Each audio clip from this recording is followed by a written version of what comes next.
magiging Passion versus career. bago ko sabihin. Ang passion yun yung bagay na gusto mong gawin. Oo. Yung building ko. Talagang pagtsinyagaan ganito mo, na lang, pagsisipagan mo. Pre, i-define mo yung passion mo, i-define mo yung career mo, tapos ano yung... Yung ba tinatawag na dinidiligan? Yun ang definition ko ng passion. Yung something na ipupursige mo sa sarili mo kahit alam mong mahirap. Oo, kahit alam mong mahirap.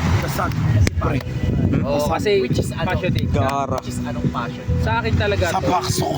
Sayaw talaga. Pinilit ko. Ito, ayun, nasa baksuso. Pre. Ayun, no? Pinilit ko talagang matuto, tol. Matuto ako sumayaw. Ayun yung ceiling technique ni Gara, ginagawa ni Chris. Manual nga lang. Discover lang natin. Naging passionate tayo doon.